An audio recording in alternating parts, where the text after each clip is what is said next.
Side effect فوری طور پہ ظاہر نہیں ہوتے، یہ بہت عرصے کے بعد اس کے بھیانک نتائج نکلتے ہیں۔ اس نے کہا ہماری سوسائٹی، مجھے ان کی منہ سے یہ بات اس لیے اچھی لگ رہی تھی کہ ماڈرن فیملی سے تعلق تھا، میں نے کہا یہ صحیح بندہ تجزیہ کر رہا ہے۔ اس نے کہا ہماری سوسائٹی صرف یہ دیکھ رہی ہے کہ یار فلاں کزن سے پردہ نہیں ہے تو کوئی آپس میں ان کا ریلیشن نہیں ہوا ناجائز، کزنوں سے پردہ نہیں ہے، دیوروں سے پردہ نہیں ہے، جیٹ سے پردہ نہیں ہے، لڑکیاں کو ایجوکیشن میں پڑھ رہی ہیں، ماشاءاللہ اچھے نمبر آ گئے، کوئی خراب نہیں ہوئی۔ انہوں نے کہا ہماری سوسائٹی جزوی طور پر نا ایک ایک فرد کو دیکھ رہی ہے۔ اس نے کہا یہ آہستہ آہستہ آہستہ آہستہ جو معاشرہ جس بربادی کی طرف جا رہا ہے نا، بھائی ویڈیو نہیں بنائے نا، لکھا ہوا ہے، جس بربادی کی طرف جا رہا ہے یہ کچھ وقت کے بعد جا کے پتا چلتا ہے، اور وہ بربادی اب ہم اپنی آنکھوں سے ہم نے دیکھنا شروع کر دی ہے۔ میں آپ کو قسم اٹھا کے کہہ سکتا ہوں، میرے پاس پہلے کیس آتے تھے کہ میری بیگم کا جھگڑا ہوتا ہے میری ماں کے ساتھ، ساس بہو کی نہیں بنتی، میرا جھگڑا ہے میرے بھائی کے ساتھ، میرا جھگڑا ہے میری ساس کے ساتھ، میری بیگم ناشکری ہے، عورت کہتی تھی میرا شوہر کیا ہے، وہ سخت مزاج ہے، وہ گھر میں تمیز سے بات نہیں کرتا، یہ جھگڑے ہوتے تھے۔ اب پتہ ہے کیا جھگڑے آ رہے ہیں؟ یہ جو آپ براڈ مائنڈڈ بن گئے نا کہ کچھ نہیں ہوتا، ایکچولی یہ سب مولویوں کی فضول قسم کی باتیں ہیں، معاشرہ کہاں سے کہاں جا رہا ہے، اور یہ کہہ رہے ہیں جیٹ سے پردہ کرو، دیور سے پردہ کرو، اور غیر محرم سے بات نہ کرو، محرم نہ محرم۔ انگریز پہنچ گیا چاند پہ اور یہ بھی محرم نہ محرم کے چکر میں پڑے ہوئے ہیں۔ یہ جو آپ لوگوں نے جب اس طرح سے مولویوں کا مذاق اڑایا ہے نا، اس کی سوسائٹی پہ اثرات بتاؤ۔ تو پہلے کیا جھگڑے آتے تھے ہمارے پاس، ہم اسی معاشرے میں پیدا ہوئے اور ہم جھگڑے بہت پہلے سے نمٹا رہے ہیں۔ تو اس وقت یہ کیس آتے تھے، بیگم تمیز سے بات نہیں کرتی، شوہر تمیز سے بات نہیں کرتا، میری بیگم میری اماں کی خدمت نہیں کرتی، عورت کو یہ شکایت ہے میرے بھائیوں کا احترام نہیں کرتا۔ اب پتہ ہے کیا جھگڑے آ رہے ہیں؟ میری بیگم اسکائپ پہ لڑکوں سے بات کرتی ہے۔ سمجھ میں آ رہی ہے بات؟ میں سمجھاتا ہوں، سمجھ میں نہیں آ رہا اس کو۔ میں نے اس دن اپنی بیگم کا نمبر نکالا، واٹس ایپ میں گیا تو پتہ چلا وہاں تو معاملات ہی کچھ اور ہے۔ لڑکوں سے اپنی تصویریں شیئر کی ہوئی ہیں۔ یہ اچھے گھروں کی بات کر رہا ہوں، کوئی بھنگیوں چماروں کے خاندانوں کی بات نہیں کر رہا، ایجوکیٹڈ فیملیوں کی بات کر رہا ہوں۔ اور عورت کی کیا شکایت آتی ہے؟ پہلے شکایتیں ہوتی میرے میاں تمیز سے بات نہیں کرتے، اب شکایتیں کیا آ رہی ہیں کہ شوہر کے موبائل میں گھسی تو پتا چلا کہ 20 لڑکیوں سے اس کے حرام تعلقات ہیں۔ بے غیرت آدمی کرتا ہی ہے یہ گھر سے باہر جا کے۔ اچھے گھرانوں کی بات، ہمیں خون کے آنسو اس لیے روتے ہیں، یہ بھنگیوں چماروں کے گھر بات نہیں ہو رہی، یہ پڑھے لکھے خاندانوں کی باتیں ہو رہی ہیں۔ یار آپ بتاؤ ہمارا ظرف ہے یا نہیں؟ ہم تو بعض دفعہ سوچتا ہوں یار مجھے برین ہیمریج نہ ہو جائے، کہیں دماغ کی رگ نہ پھٹ جائے ہماری یہ واقعات سن کے۔ کس طرف جا رہے ہو بھائی تم؟ عورت شوہر کو کیا کہہ رہی ہے؟ یہ پڑھے لکھے خاندانوں، جب شوہر کی لڑکیوں سے تعلقات، اب عورت کو ڈر ہے اس سے طلاق لی تو جاؤں گی کہاں میں؟ ہم بھی مشورہ نہیں دیں گے طلاق لو۔ کیوں؟ طلاق لینے کے بعد ہماری سوسائٹی میں اس عورت کا کوئی پرسان حال نہیں ہوتا، کیونکہ مردوں میں 2-3 شادیوں کا رواج تو ہے نہیں۔ وہ تو پھر اپنی عزت کیسے بچائے گی؟ وہ تو کل جو کام اس کا میاں کر رہا ہے کل وہ یہ خود کرے گی۔ اور مرد کو پتا ہوتا ہے کہ بیوی میری، عورت کا مجبوری ہے، نہیں یہ عورت مجھے نہیں چھوڑ سکتی، اس کا ناجائز فائدہ پھر وہ کیا اٹھائے گا؟ شروع میں تو چھپائے گا لڑکیوں سے تعلقات کو تاکہ بے عزتی نہ ہو، لیکن جب پتا چل گیا نا کہ اب ہیں تو کہہ رہا اب تو میں بدنام ہو ہی گیا ہوں، اب بیوی کے سامنے لڑکوں سے عورتوں سے بات کرے گا۔ وہ نہیں آئی بات میرا خیال ہے، اب کیا کرے گا؟ وہ کہے گا میں ہوں تو ہوں۔ اب بیوی کے سامنے اپنی گرل فرینڈ سے بات کرے گا، اور اس سے بھی آگے کے معاملات ہیں، مگر ممبر پہ بتاتے ہوئے میرا ظرف نہیں ہے، میں اس سے آگے جاؤں گا۔ گند اس سے بھی آگے ہو رہا ہے۔ یار گدے گھوڑوں کی سوسائٹی تشکیل دے رہے ہو، تم انسان ہو یار، تم گدے گھوڑے ہو، کتے بلیوں والی زندگی گزار رہے ہو۔ کون سی انسانیت ہے یار؟ یہ سوچتے کیوں نہیں؟ یہ ہو کیوں رہا ہے؟ یہ بے پردگی وجہ نہیں ہے، براڈ مائنڈڈ ہونا وجہ نہیں ہے، تو اور کیا وجہ ہے؟ تم یہ چاہتے ہو کل یہ سوسائٹی گدے گھوڑوں کی بنے؟ گورا جھوٹ نہیں بولتا، لیکن وہ اپنی بیوی سے جھوٹ بولتا ہے کہ میرا باہر کسی سے چکر نہیں ہے۔ اس میں سارے گورے جھوٹ بولتے ہیں، وہاں عورت جھوٹ نہیں بولتی، لیکن ہر عورت اپنے شوہر سے جھوٹ بولتی ہے کہ میرا کوئی بوائے فرینڈ نہیں ہے، یا اپنے بوائے فرینڈ سے جھوٹ بولتی ہے کہ میرا صرف تم سے تعلق ہے، اللہ ماشاءاللہ چند ایک بچی ہوئی ہوں گی۔ تو کل چاہتے ہو کہ ہماری سوسائٹی بھی یہی بنے گدے گھوڑوں والی؟ میرا خیال ہے آپ شاید میں سمجھا نہیں پا رہا ہوں اپنی بات۔ تو یہ جو براڈ مائنڈڈ بنے ہیں نا، ایکچولی کر کے ہم چھوٹا ظرف نہیں ہے بڑا، بھائی گند چھوٹے گھٹیا ظرف کے بن جاؤ، غیرت کے ساتھ گھٹیا بن جاؤ، لوگ تانے دے کہ گھٹیا ہے، یہ مولویوں کے پاس بیٹھتا ہے اس کا دماغ خراب ہو گیا ہے۔ یہ تانا خدا کی قسم آسان ہے بنسبت اس کے کہ کل آپ کو اپنی بیوی کے بارے میں شبہات ہونا شروع ہو جائے، اور عورت کو اپنے شوہر کے بارے میں شبہات ہونا شروع ہو جائے۔ آپ کی بیوی بھی اگر آپ پہ شک کر رہی ہے نا، بعض تو شکی مزاج ہوتی ہیں، ان کی میں بات نہیں کر رہا، لیکن اگر کچھ آپ نے ثبوت دے دیے ہیں، کچھ ایسے علامات ہیں کہ وہ شک کر رہی ہے، اس کا مطلب آپ غلط ہو۔ شریف آدمی پہ اس کی بیوی شک عام طور پہ نہیں کرتی، آپ نے کچھ ایسے موقع دیے ہیں کہ اس کو شک ہو رہا ہے کہ یہ بندہ ٹھرکی ہے۔ مجھے ایک بات بتاؤ، جب آپ کی بیوی کی بہنیں آتی ہیں آپ کیوں فری ہو رہے ہو ان سے؟ مرد ہوتے ہیں کہ نہیں بتاؤ؟ جب بیوی کی بہنیں آئیں اور بیوی سے اچھی ہوں شکل میں، مرد ان سے فری ہوتا ہے. اگر مرد اپنی بیوی کے سامنے اپنا یہ امیج بنا دے کہ بیگم تمہارے علاوہ میں کسی کی طرف نظر اٹھا کے نہیں دیکھتا، خدا کی قسم عورت کو آپ پہ شک و شبہات ختم ہو جائیں. آپ شکی بناتے ہو اس کو، آپ بناتے ہو اس کو شک. آپ سے اگر آپ کے دفتر میں کوئی خاتون فری ہونے کی کوشش کرتی ہے، آپ اس کو ڈانٹ کے کیوں خاموش نہیں کر دیتے؟ آپ اس کو ایک دفعہ سختی سے کہہ کیوں نہیں دیتے بھائی میں آپ کا کیا لگتا ہوں جو آپ مجھ سے فری ہو رہی ہو؟ مرد نہیں بولے گا کبھی. مرد پتہ ہے کیا کرتا ہے؟ بغیرت آدمی یہ بغیرت یہ کرتا ہے جب کوئی انٹی فری ہوں گی نا، یہ اخلاق سے بات کرے گا ان سے، کیونکہ اسلام نے اخلاق سکھائے ہیں. گورا بدتمیزی سے بات نہیں کرتا، گورا کس سے بات کرتا ہے؟ اخلاق سے. تو آپ بلا وجہ کے نا بچھنا شروع ہو جاؤ گے. یہ عادتیں جب عورت کو پتہ چلتی ہیں نا تو وہ شک میں جاتی ہے، گھر خراب ہوتا ہے اس سے. کبھی بھی وہ آپ کے لیے قربانی دینے کے لیے تیار نہیں ہوگی. آپ اپنا ایک موقف واضح کرو. جب سے لوگ میرا بیان سن رہے ہیں دوسری شادی کی فکر کر رہے ہیں تو ٹھرکی زیادہ ہو رہے ہیں، شادیاں کم کر رہے ہیں. کئی لڑکیوں سے دوستیاں لگاتا ہے حرام خور بغیرت آدمی، اور لیبل یہ لگاتا ہے کہ میں شادی کروں گا اس سے. یار تم اسلام کے فلسفے کو بدنام کر رہے ہو، تم ہمیں ذلیل کر رہے ہو سوسائٹی میں. تمہیں کس نے کہا ہے کہ تم کسی عورت سے شادی کرنے کے لیے دوستی لگاؤ، اس کو سمجھنے کے لیے گھنٹوں فون پہ اس سے باتیں کرو اور اپنی تصویروں کا تبادلہ کرو اس کے سامنے، اور اس کے جناب فیس بک پہ اس سے رابطے کرو؟ یہ کون سا انسانوں والا طریقہ ہے بھائی؟ اس سے تو وہ زانی اور تم میں کیا فرق ہو گیا پھر؟ جی انڈرسٹینڈنگ کے لیے میں چاہ رہا ہوں، سمجھنے کے لیے آپ ایک دفعہ نظر دیکھ سکتے ہو، بس اس کو ایک دفعہ آپ نے فون پہ مختصر بات کر لی سمجھنے کے لیے. اس سے زیادہ شریعت آپ کو آگے بڑھنے کی اجازت نہیں دیتی. بہت سی عورتیں ڈپریشن میں گئی ہوئی ہیں کہ ہمارا میاں دوسری شادی کرنا چاہتا ہے، اور ایک عورت کی تلاش میں سینکڑوں عورتوں کو چک چکا ہے. یہ کمبخت سینکڑوں سے دوستیاں لگا چکا ہے، اور حرام خور سینکڑوں سے جو ہے نا تصویروں کے تبادلے کر چکا ہے. اور لیبل کیا لگا رہا ہے؟ سنت اور شریعت کا. دیکھو کردار میں اللہ کا واسطہ ایک نمبر بن جاؤ، خدا کی قسم بڑی مزے کی زندگی گزرے گی. کوئی انگلی آپ کے اوپر نہیں اٹھے گی. آپ کی بیوی گواہی دے گی میرا میاں ایک نمبر ہے، یہ کبھی کسی عورت کی طرف غلط نظر اٹھا کے نہیں دیکھتا. وہ محبت کرے گی آپ سے، یہ غلط نہیں ہے، پھر آپ پر اعتماد کرے گی. وہ آج عورت کو مرد پہ اپنے شوہر پہ اعتماد نہیں ہے. اس کو پتا ہے میرے سے بات نہیں کرتا، جیسے کوئی انڈی آ جاتی ہے نا گھسنے کی کوشش کرتا ہے وہاں پہ. میں کوئی بہت نیک آدمی نہیں ہوں، مجھے اپنے واقعات سناتے ہوئے بڑا ڈر لگتا ہے کہ اللہ کی نظر ایک سیکنڈ کے لیے ہٹ جائے نا، انسان کو ذلیل ہونے میں ٹائم نہیں لگتا. مجھے تو ڈر لگتا ہے. میرے گھر میں کوئی بھی خاتون آتی ہیں، میں گھر والوں سے کہتا ہوں آپ مل کے اس کا مسئلہ سن کے ان کو نمٹا دو. میں کوشش کرتا ہوں میں نہ ملوں، مجھے نہیں شوق ہے کہ میں عورتوں سے ملوں. یہاں ہم نے خواتین آتی ہیں کمرے میں بیٹھنے کی کوشش، دروازے کھلوا دیتا ہوں. میں بند کمرے میں نہیں بیٹھوں گا. میں کوئی شو مارنے کے لیے اللہ کی قسم یہ باتیں نہیں کہہ رہا. میں کہہ رہا ہوں کہ دیکھو یہ والا طرز عمل اختیار کر لو. حلال اور حرام میں اللہ نے کیا رکھی ہے؟ باؤنڈری رکھی. آپ کی بیوی جو آپ پہ بار بار شک کر رہی ہے نا، کچھ ٹھڑک آپ کے اندر ہے. یہ مان لو کہ کچھ میرے اندر کچھ خرابیاں ہیں جو میری بیگم مجھ پہ اعتماد نہیں. کچھ عورتیں تو وہمی ہوتی ہیں، میں ان کی بات نہیں کر رہا، ان کو تو شوق ہے. لیکن نارملی جب عورت کو اپنے شوہر پہ شک و شبہات ہو رہے ہیں تو یہ شک شبہ کا موقع اس کو کس نے دیا ہے؟ مرد نے دیا. عورت کو پتا ہے کہ یہ مجھ سے کس اسٹائل میں بات کرتا ہے. شادی آپ ضرور کریں، آپ ایک دفعہ پیغام بھیجیں، ایک دفعہ جا کے دیکھ لیں، ایک دفعہ بات بھی کر لیں. بالکل اجنبی لوگ ہیں پتہ نہیں کیا نہیں، اور پھر دوسروں طریقوں سے انکوائری کریں. اس کے بعد ہاں یا نہ، اس سے آگے آپ کو بڑھنے کی اجازت بولو منہ سے بول لینا یار نہیں. اگر آپ آگے بڑھ رہے ہیں، آپ گندے ہو، آپ پلید ہو، آپ بھنگی ہو، آپ چمار ہو، اور پھر آپ کا بڑھاپا اتنا ٹھرکی گزرے گا نا، خدا کی قسم بڈھے کی بدنظری کسی کا باپ نہیں چھوڑوا سکتا.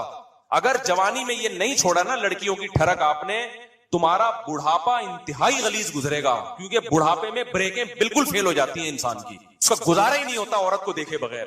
ابھی سے پاک دامن بنو، اپنی بیگم کو یہ اعتماد دلا دو بیگم تمہاری بہن سے مجھے کوئی لینا دینا نہیں. اپنی بہن کو بولو میرے سامنے فری نہ ہوا کرے. یہ میری کیا لگتی ہے آگے میرے سے فری ہو رہی ہے؟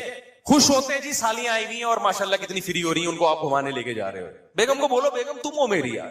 بیگم خوش ہوگی اس پہ. اس کو پتا ہے یہ میرے سے اتنا فری نہیں ہوتا جتنا میری بہنیں آتی ہیں تو ایسا فری ہو جاتا ہے، بھابھیوں سے زیادہ فری ہو رہا ہے. اپنی بیوی کے علاوہ سب اچھی لگتی. ایک صاحب کی نے اپنی بیوی کو ایک طلاق دے دی نا، ان کی اور 2-3 شادیاں تھیں. وہ مجھے کہنے لگے کہ یار میں نے ایک بیوی کو طلاق دی، جب بھی اس کے علاقے میں جاتا ہوں مجھے بہت یاد آتی ہے. میں نے کہا جو آپ کی بیوی حاضر سروس ہے اس کے علاقے میں کبھی وہ یاد ہے؟ کہہ رہے وہ بالکل نہیں آتی یاد.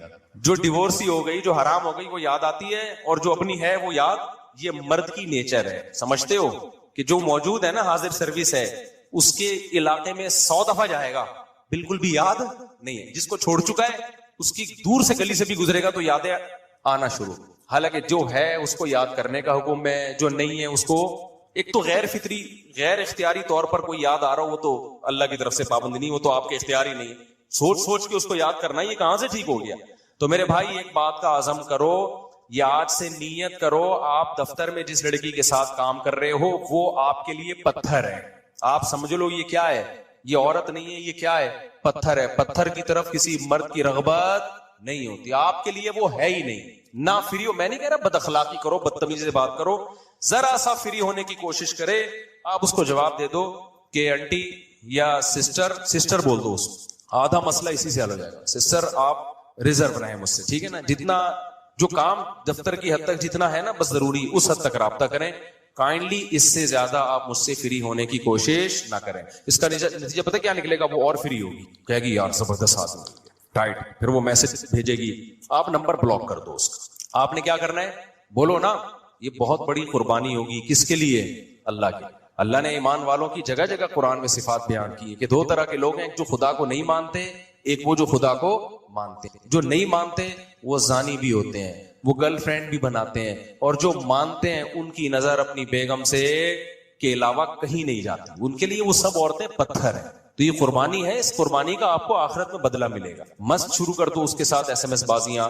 آپ کل کسی عورت کے ساتھ کر رہے ہو نا, اس بات کا بڑا خطرہ ہوتا ہے, آپ کی بیگم کو جب یہ پتا چلے گا وہ بھی آزاد ہوگی, اس کے بھی تعلقات ہو سکتے ہیں. اگر بےغیرتی کا سودا کر لیا تو پھر تو کوئی فکر نہیں کہ چلو جی, اس انگریزوں میں اگر ہو بھی جائے تو کہہ رہے کوئی اتنا بڑا ایشو نہیں.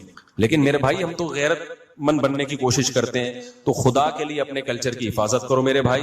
بیگم کہیں سفر کرتی ہے, بولو بھائی غیر محرم کے بغیر سفر کرنا بیگم اچھا نہیں ہے. اپنے ساتھ اس پھر عزت بھی دو, محبت بھی دو, اپنے ساتھ لے کے جاؤ اس کو, اور گھر میں اس کو پردہ کراؤ. بولو بیگم دیور جیٹ, اس سے اسلام میں کیا ہے پردہ. باقی موبائلوں پہ بات چیت ہو رہی ہے, بیگم کو بتا دو, بیگم تم جب کسی سے اتنی لمبی بات کرتی ہے تو مجھے یہ حق ہے کہ میں دیکھوں یہ کون ہے جس سے تم بات کر. فوراً خواتین کہیں گی تم کون ہوتے ہو پوچھنے والے, آپ بولو بھائی میں ہوتا ہوں پوچھنے والا. سند متواتر کے ساتھ عبداللہ ابن مسعود رضی اللہ تعالیٰ عنہ بغیر رفع الیدین کے نماز پڑھتے تھے. ترمذی کی بالکل صحیح حدیث ہے, انہوں نے نبی کو ایسے پڑھتے ہوئے دیکھا. عبداللہ بن مسعود کے شاگرد علقمہ اور اسود رفع الیدین کے بغیر پڑھتے, ان کے شاگرد ابراہیم نخعی, ان کے شاگرد حماد الکوفی جو بخاری اور مسلم کے راویوں میں سے, ان کے شاگرد امام حنیفہ, اور پھر پورا کوفہ جہاں حضرت علی نے دار الخلافہ بنایا, پھر کوفہ مسلمانوں کا دار الخلافہ بنا, وہاں سے مجاہدین پوری دنیا میں جہاد کرنے گئے. حضرت عثمان کے دور میں جب عبداللہ بن مسعود کوفہ میں تھے تو حضرت عثمان کے دور میں بر صغیر میں اسلام آیا, پھر وہ پھیلتا چلا گیا, کابل فتح ہوا, پشاور میں اسلام آیا. تو وہ جو مجاہدین آئے تھے صرف تلواریں اور بم لے کے نہیں آئے تھے, وہ نمازیں لے کے بھی آئے تھے. جو نمازیں وہ پشاور میں لے کر آئے, 1000 سال سے زیادہ اسی طرح سے نماز بھی پڑھی جا رہی ہے, اسی طرح سے 20 رکعت تراویح بھی پڑھی جا رہی ہے. عورتوں کی نماز سمٹ کے آئی تھی, وہ اسی طرح سے سمٹ کے. یہ حدیث کی کتابیں تو بہت بعد میں لکھی گئی ہیں, پشاور میں اسلام حدیث کی کتابوں سے پہلے آیا ہے. تم کون سے اسلام کی بات کر رہے ہو؟ صدیوں سے وہ گھاس کھا رہے تھے وہ سارے لوگ بیٹھ کے. تو جو آپ کو آپ کے اسلاف سے ہٹا رہا ہے اور یہ کہہ کے کہ میں بابوں کو نہیں مانتا, اس کا مطلب وہ نیا بابا بن کے نئے بابی پن کی بنیاد رکھ رہا ہے.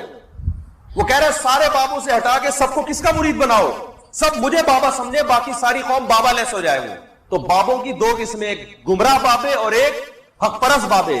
بابوں کے بغیر آپ کو اسلام سمجھ میں نہیں آ سکتا. یہ جن حدیث کی کتابوں کے آپ حوالے دے رہے ہو یہ بھی بابوں نے ہی لکھی ہیں, اور بابوں کے بغیر اسلام میں تصور نہیں ہے. اس کی میں دلیل قرآن سے دوں گا. قرآن کیا کہتا ہے کہ اللہ نے امیین میں ایک پیغمبر کو بھیجا, یعلمہم الکتاب والحکمہ, یہ پیغمبر صحابہ کو کتاب سکھائیں گے اور حکمت کی باتیں یعنی حدیث کیا کریں گے, بتائیں گے نہیں, بلکہ بولتے کیوں نہیں, تعلیم کہتے ہیں, بتانے کو نہیں کہتے, سکھانے کو کہتے ہیں. نبی نے قرآن پیش نہیں کیا, یعرض علیہم الکتاب والحکمہ ہوتا پھر قرآن, کہ یہ نبی ان کے سامنے قرآن اور حدیث پیش کر دیں گے. نہ نہ نہ, بلکہ کیا کریں گے, بولتے کیوں نہیں بھائی, سکھائیں گے. حالانکہ صحابہ کی زبان عربی, ان کو قرآن اخفل طریقے سے خود سے سمجھ میں نہیں آ سکتا تھا, نہ حدیث, بلکہ قرآن نے کہا یہ کس سے سیکھیں گے, نبی سے. اب آپ بتاؤ, صحابہ نبی کے بغیر قرآن نہیں سیکھ سکتے, تو کیا تابعین صحابہ کے بغیر یعنی جس نے نبی سے سیکھا ہو اس کے بغیر سیکھ سکتے تھے؟ تو تابعین کے بابے کون تھے, صحابہ. تابعین میں بڑا مقام ان کا ہوتا ہے جن کا تعلق بڑے صحابہ سے تھا. حالانکہ قرآن تو سب جانتے تھے، عربی تھی ان کی زبان بھائی، حدیث تو سب جانتے تھے، لیکن تابعین میں جب آپ اسماء الرجال کی کتابوں میں بحث کرتے ہو کس تابعی کا مقام بڑا ہے، تو جس کا بڑے صحابی سے تعلق اس کا مقام بڑا، اور جس نے بڑے صحابی کے ساتھ زیادہ وقت گزارا اس کا مقام اور زیادہ بڑا۔ تو تابعین نے صحابہ کو بابا بنایا ہے، علقمہ اور اسود نے عبداللہ بن مسعود کو بابا بنایا، اکرمہ نے حضرت عباس کو عبداللہ بن عباس کو بابا بنایا ہے، نافع اور سالم نے عبداللہ بن عمر کو بابا بنایا ہے۔ اس کے بعد تابعین پھر تبع تابعین کیا ڈائریکٹ قرآن و سنت سمجھ سکتے تھے؟ آپ اسماء الرجال کی کتابوں میں جاؤ، کسی تبع تابعی کا نام لکھ کے تحقیق کرو تو بتائیں گے انہوں نے کن کن سے علم حاصل کیا، کن کن سے قرآن و سنت کو سمجھا ہے۔ سمجھتے ہو بات کو؟ آپ جاہل بابوں کی مثالیں پیش کر کے لوگوں کو بابا لیس اگر بنا رہے ہو، اس کا مطلب آپ لوگوں کو قرآن و سنت کھلواڑ بنا رہے ہو۔ قرآن جس کے جو سمجھ میں آئے وہ قرآن و سنت کی تشریح شروع کر دے۔ آگے پھر تبع تابعین ہے، پھر ان کا سلسلہ۔ میں اپنی سند محمد صلی اللہ علیہ وسلم تک الحمدللہ پیش کر سکتا ہوں۔ ہمارے دینی مدارس میں جو طالب علم فارغ ہوتا ہے وہ بتا سکتا ہے ہم نے بخاری فلاں سے پڑھی، جس سے پڑھی انہوں نے بخاری کس سے پڑھی، انہوں نے کس سے پڑھی، انہوں نے کس سے پڑھی، یہ پورا سلسلہ امام بخاری تک، پھر امام بخاری کا سلسلہ محمد صلی اللہ علیہ وسلم تک۔ یہ سارے بابیں ہیں، جو ان بابوں سے ہٹ کے ہمیں دین پیش کرے گا تو میرے بھائی وہ اس کا اپنا اسلام ہوگا، اس کو اٹھا کے آپ دیوار پہ مار دو، پھینک دو۔ آپ امام ابو حنیفہ کو ہم کیوں فالو کرتے ہیں؟ انہوں نے خود سے قرآن و حدیث نہیں سمجھا، انہوں نے حماد الکوفی سے سمجھا۔ حماد الکوفی نے اپنا نائب بنایا امام حنیفہ کو کہ میرے بعد ان سے علم حاصل کرو۔ حماد الکوفی نے کس سے سمجھا؟ ابراہیم نخعی سے، انہوں نے علقمہ اور اسود سے، انہوں نے عبداللہ بن مسعود سے، انہوں نے محمد صلی اللہ علیہ وسلم سے۔ ہم قرآن جس سے پڑھتے ہیں قاری سے، اس کی سند ہماری نبی تک جا کے ملتی ہے۔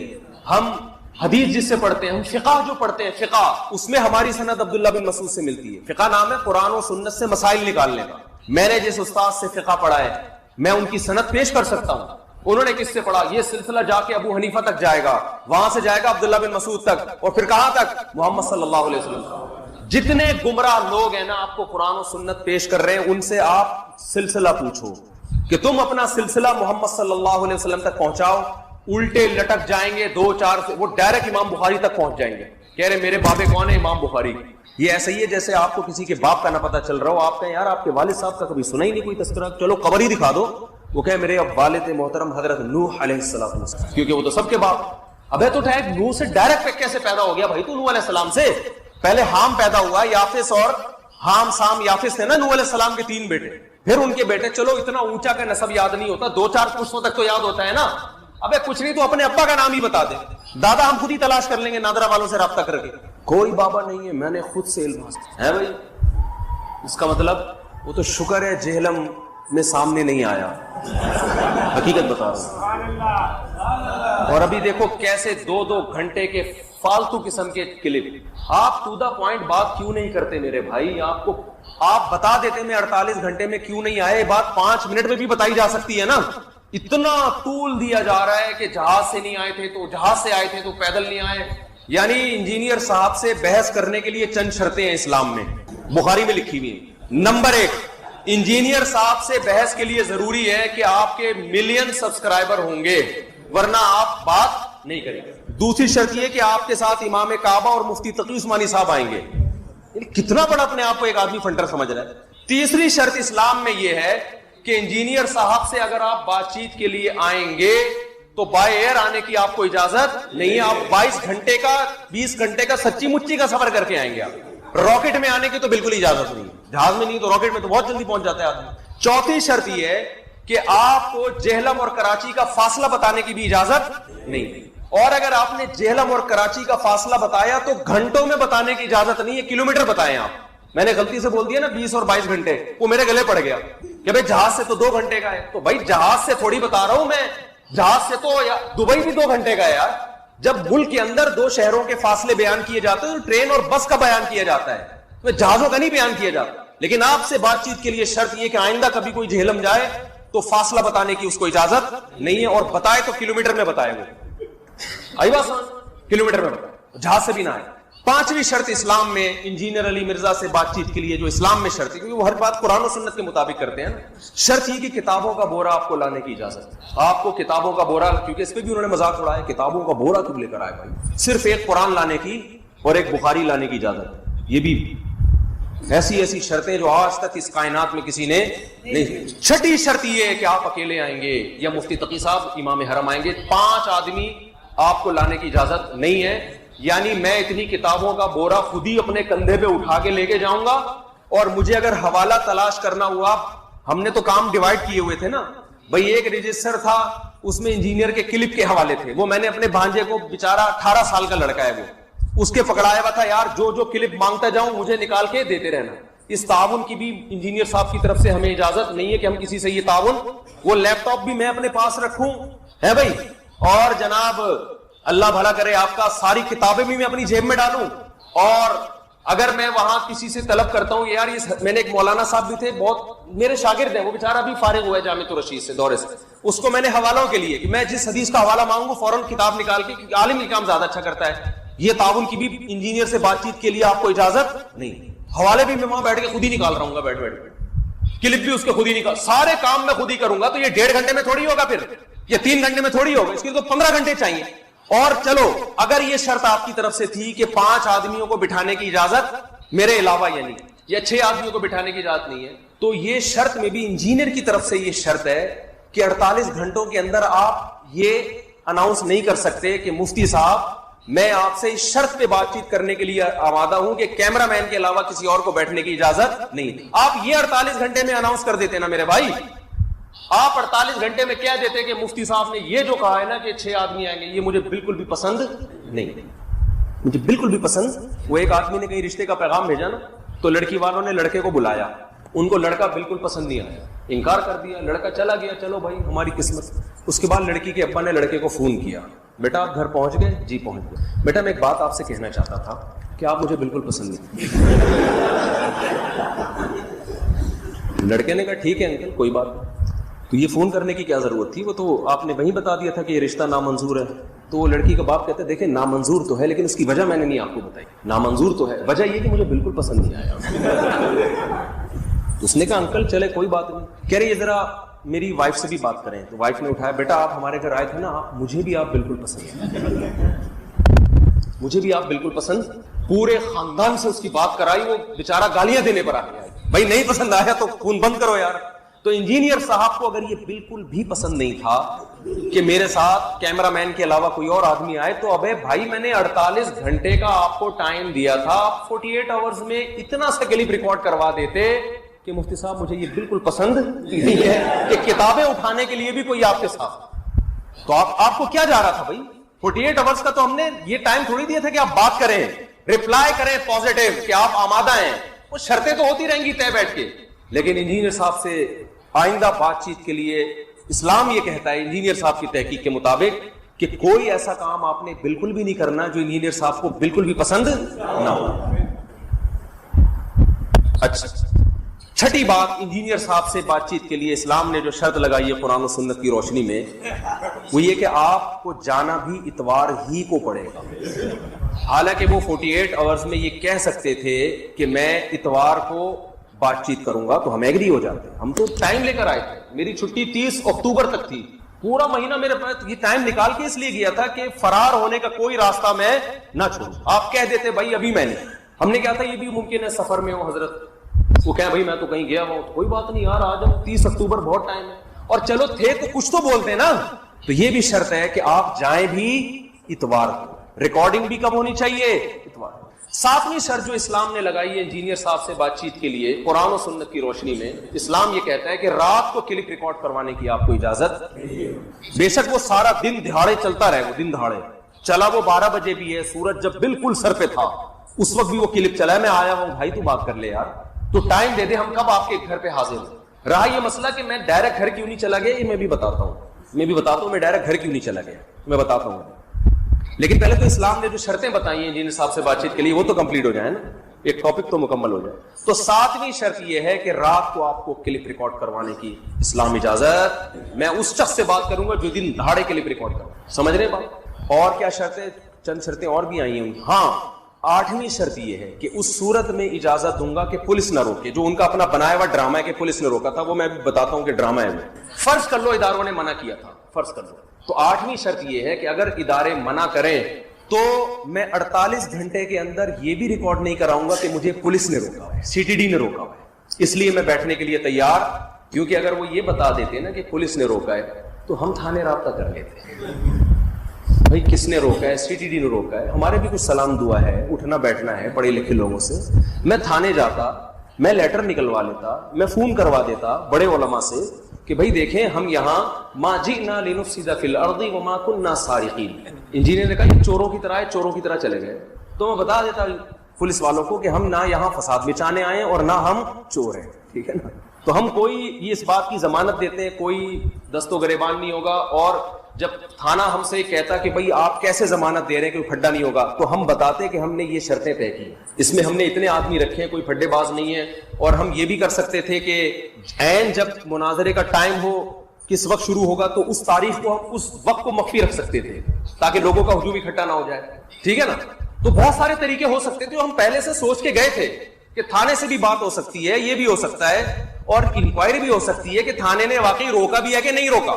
لہذا انجینئر سے آئندہ بات چیت کے لیے, یا کوئی بھی اسلام میں کوئی بھی عالم جاتا ہے بات چیت کے لیے, اسلام نے شرط لگائی ہے کہ انجینئر سے بات چیت جب ہو سکتی ہے کہ جب انجینئر یہ دعویٰ کرے کہ مجھے پولیس نے نہیں روکا.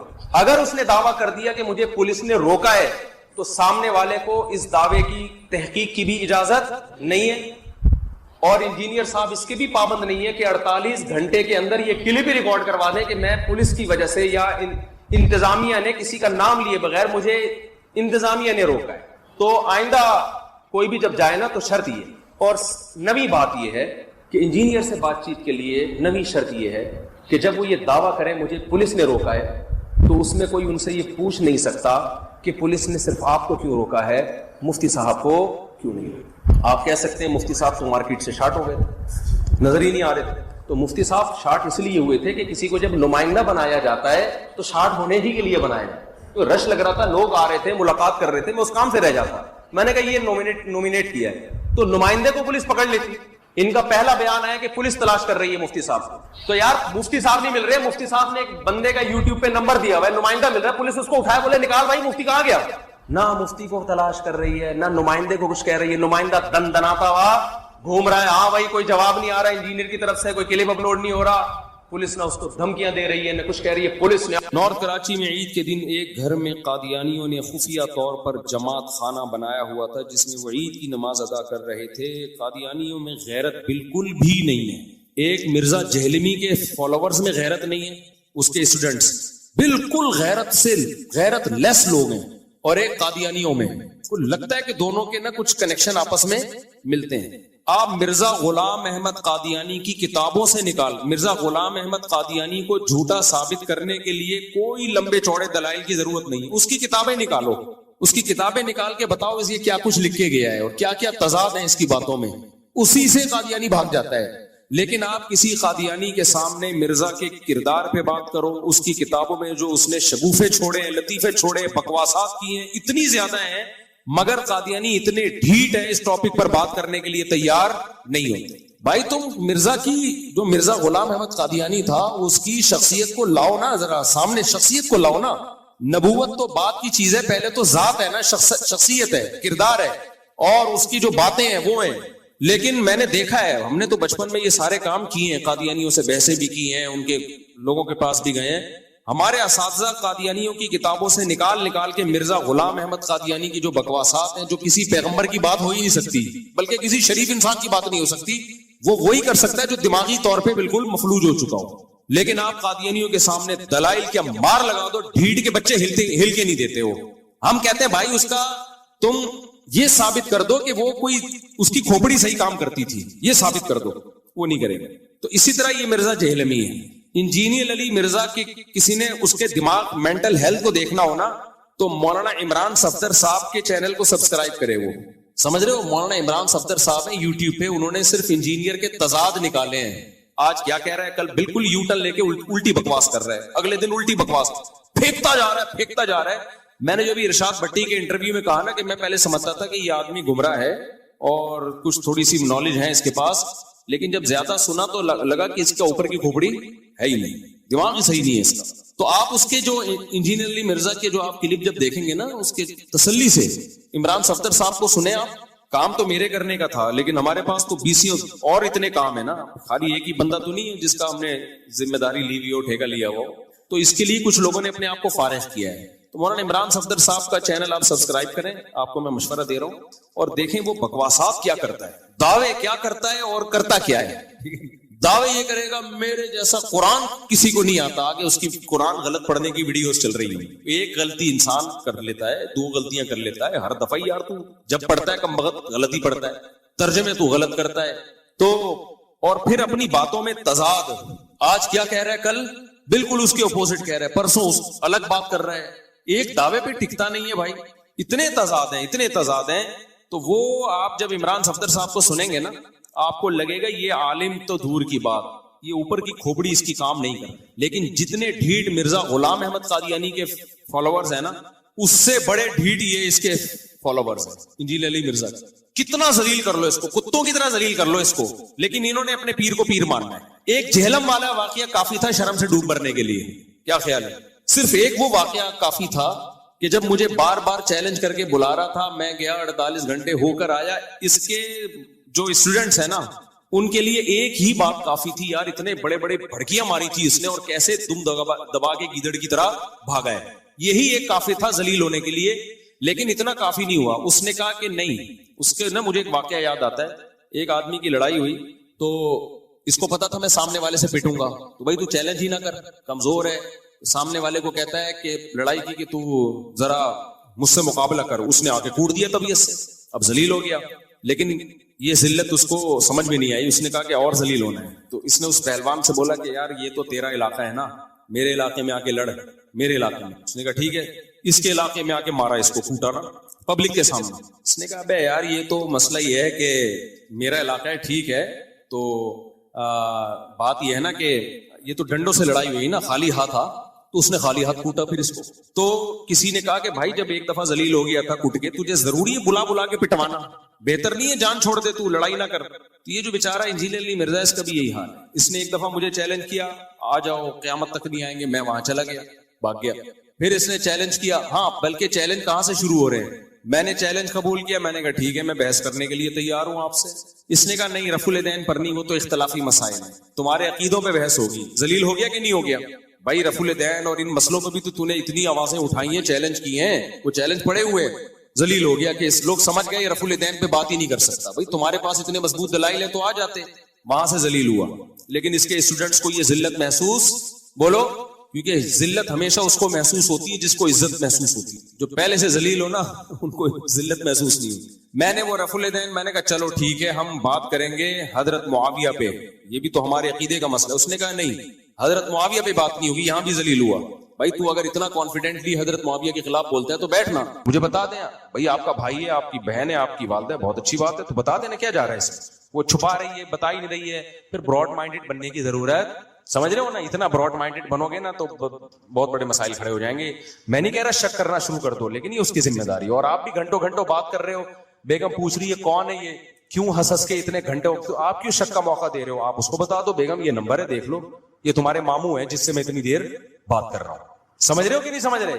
تو یہ جب گھر میں اعتماد کا ماحول ہوگا تو گھروں کے رشتے چلیں گے. ایسے نہیں چلتے. آپ بات کر رہے ہو، بیگم نے جیسے ہی دیکھا فون یوں گھما دیا آپ نے. ایک خاتون نے مجھے بتایا میرا میاں میسج کر رہا ہوتا ہے، فون پہ بات کر رہا ہوتا ہے، جیسے ہی میں آتی ہوں نا اس کے اسٹائل تھا. وہ خاتون ہماری جاننے والی تھی، مجھے پورا انہوں نے ایکٹنگ کر کے بتائی.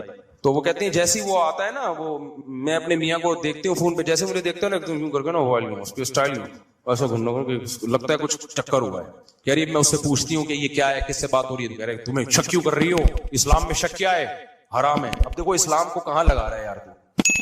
اسلام میں یہ جائز ہے کہ آپ اس کو موقع دے رہے ہیں. ہمارے نبی ایک خاتون کے ساتھ کھڑے ہوئے تھے، اپنی زوجہ کے ساتھ. ایک صحابی گزرے، آپ نے ان صحابی کو بلایا، فرمایا یہ میری زوجہ ہیں. یہ کون ہے؟ میری زوجہ. ان صحابی نے کہا یا رسول اللہ آپ پیغمبر ہیں، آپ پہ کون شک کر سکتا ہے؟ آپ نے فرمایا تم اگر شک کر لیتے تمہارا ایمان گیا تھا. تو آپ نے خود شک کا موقع نہیں دیا. تو مرد بھی ایسا کر رہا ہوتا ہے گھنٹوں ہائی لگا ہوا ہے. عورت کو پتا ہوتا ہے اپنے باپ کے ساتھ یہ اتنے اسٹائل سے آج کل کوئی نہیں بات کرتا بھائی. اور جیسے ہی بیگم آئی یوں کر کے نا موبائل یوں کر کے گھمایا. تو میں نے اس کے میاں کو بلا کے پھر میں نے انکوائری کروائی. تو وہ غلط آدمی نہیں تھا، وہ بات صحیح کر رہا تھا. لیکن تو کر کیوں رہا ہے یوں کر کے بیگم کو گھما گھما کے؟ اس کو موقع تو دے رہا ہے نا تو یار. تو اسی طرح خاتون بھی آپ بیگم صاحبہ گھنٹوں گھنٹوں آپ جیسی کہ یوں کر کے موبائل یوں گھما لیا یوں کر لیا، بھائی ان چیزوں سے دل خراب ہوتے ہیں.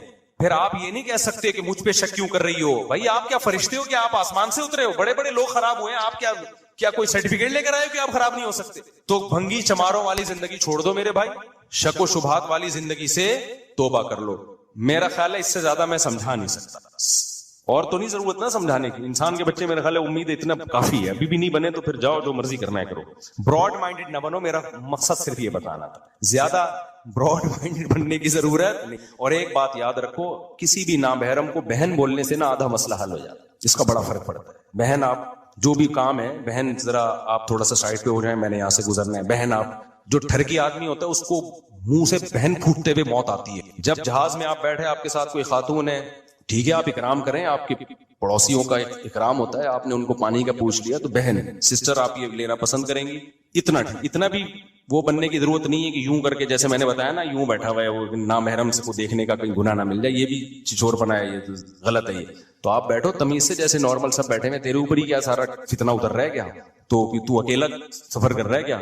تو اس میں یہ ہے کہ سسٹر بہن اس طرح کر کے بات کر لیں آپ، جو بھی تمیز. اور نمبروں کے تبادلے کی کوشش نہ کریں، نہ نمبر مانگیں، اور نہ انٹیاں کسی کو فری کرائیں. جو مرد ہوتے ہیں وہ جو میرڈ لڑکی سے رابطہ کرے گا وہ صرف ٹھڑک پوری کرنے کے لیے. مردوں کو اس سے کوئی غرض نہیں ہوتی کہ ہم نے اس سے شادی کرنی ہے. یہ بہت بڑی ٹینشن ہے مردوں کی. تو چند بیوقوف آپ جیسے لوگ بیٹھے ہوئے جو شادیوں کا بیان سننے کے لیے آ جاتے ہیں.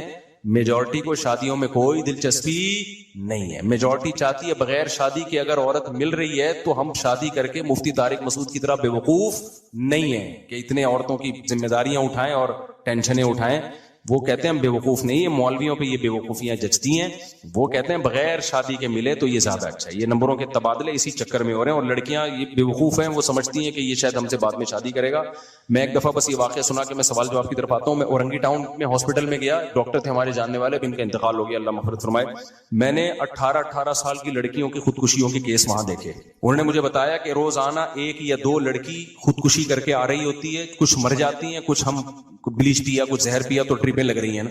میں نے کہا یہ کیا مسئلہ؟ کہہ رہی ہیں ساری وہ غریب لڑکیاں ہیں جن کو کراچی کے پوش علاقوں کے لڑکے دولت کی لالچ دے کے، شادیوں کے لارے رپے دے کے ان کو دبا کے طبیعت کے ساتھ استعمال کرتے ہیں، اپنی خواہشات پوری کرتے ہیں. بہت عرصے تک 1-1.5 سال ان کو رکھیل بنا کے رکھا. اس کے بعد ان کی زندگی میں کوئی نہیں آئی اور اس کو ریجیکٹ کر دیا. اس کے بعد پھر ان لڑکیوں کا انجام کیا ہوتا ہے؟ وہ یہ خودکشیاں کرتی ہیں. میرا دل چاہ رہا تھا میں اس پہ کوئی ڈاکومنٹری بناؤں، لیکن میں نے کہا یار یہ زیادہ ہو جائے گی کہ تو یہ بہت ہو رہا ہے. جتنے خودکشیوں کے لڑکیوں کے کیس ہیں نا سارے ناکام محبتوں کے ہیں. تو اپنی بیٹیوں پہ کنٹرول کر لو اور اس میں جیسی بالغ ہو اس کی شادی کر دو. سب سے اہم کام یہ ہے، اس کی شادی کر دو، اپنے گھر کو ٹک جائے گی، تمیز سے زندگی گزارے گی. ان سب فتنوں سے آپ کی بچت ہو جائے گی. اللہ کرے کہ یہ بات کھوپڑیوں میں بیٹھ جائے.